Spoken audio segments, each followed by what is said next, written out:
Va alaykum assalom va rahmatullohi va barakatuh. Savol: sovchi bo'lib kelayotgan kishilarga narigi tomonning ayblarini aytishlik joizmi? Ya'ni masalan, qo'ni-qo'shnidan, qavm qarindoshlardan boshqadan surishtirilganda, "Men bularga qiz bermasanglar yaxshi yoki bulardan qiz olmasanglar yaxshi" deyishlik joizmi?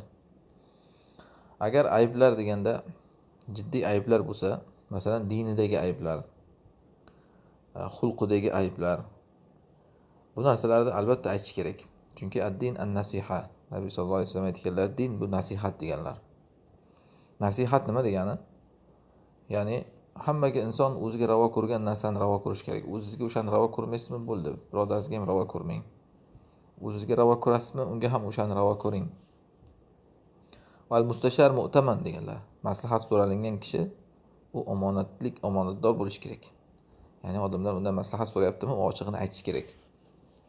Va bunga yana bir ochiq dalil. Bir kuni bir ayol Nabiy sallallohu alayhi vasallamning oldiga kelib aytgan: "Ya Rasululloh, menga Muaviya bilan Abu Jahm degan odam sovchi qo'yapti. Qaysi biriga turmushga chiqay?" degan. Shunda Rasululloh sallallohu alayhi vasallam aytganlar: "Ammo Muaviya bu kambag'al, uni puli yo'q" deganlar. Ya'ni o'sha paytlarda kambag'al bo'lganlar-da, keyinchalik xalifa bo'lib boyib ketdilar, ya'ni. Ammo o'shanda kambag'al. Ammo bu Abu Jahm bo'lsa yelkasidan kaltagini tushirmaydi bu deganlar. Ya'ni urong'ich degan ba'zilar esa xotinlar tashlab ketaveradigan, uylanib. Shuning uchun ikkalasiga ham tegma deganlar. Mana Usomaga teg deganlar. Bu ayol aytgan: "Men buni yoqtirmadim avvalda, chunki Usoma qop-qora yigit bo'lgan, u ham qullikdan chiqqan. Lekin keyinchalik Rasululloh sollallohu alayhi vasallam shu amriga itoat qilib turmushga chiqdim, shu bilan shu Usomada baxtimni topdim" degan.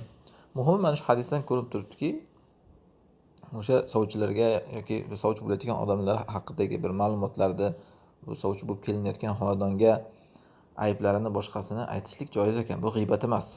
Yoki odamlarning aybini ochish emas yoki uni sovchisini qaytarish emas. Agar inson niyati o'sha bo'lmasa-da, niyati xolis Alloh uchun shu maslahat so'rayotgan odamni o'ylab shunaqa qilsa. Agar endi u kuyunchoqlikdan qilsa, sovchilarni qaytaraverib, hasad qilsa, o'zi javob beradi Alloh taolada. Lekin maqsadi unaqa emasmi? Maqsadi shu haqiqatni aytib fosh qilishmi? Buni zarari yo'q. Endi yana bir narsa borki, o'sha gapni eshitgan odamlar ham bir odam sizga shunaqa deb ochiqni aytib, nasihat qilib, maslahat berdimi? Buni sir tutish kerak. "Voy, menga palonchi aytdi" deb hamma yoqda ko'chaga chiqib, bu odamni ham o'rtada izza qilib, sharmanda qilib, odamlarning ichida, uni qo'ni-qo'shnining ichida va u xonadondagi o'sha qizni ham yoki kuyovni ham kimni bo'lsin, hammani aynitib ulardan sharmanda qilib, ularni ham naq qilib yurilmaydi. Ha, siz uylanmasangiz boshqa uylanar u qizga masalan. Yoki bu qiz tegmasa u kuyovga ham boshqa birov tegar.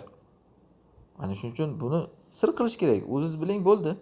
Bo'ldi, biz qiz bermaymiz deng yoki bo'ldi, biz shu qizni olmaymiz deng. Lekin buni ko'chaga chiqib, palonchi aytdi, shunaqa ekan deb hammaga qilib yurilish bu g'iybatga kiradi endi. Bu fitna deyiladi. Fasod deyiladi bu jamiyat ichida. Alloh la yuhibbul fasad. Alloh fasodni yoqtirmaydi. Bunday qilmaslik kerak. Bunday qilgan odam gunohkor bo'ladi. Alloh alam.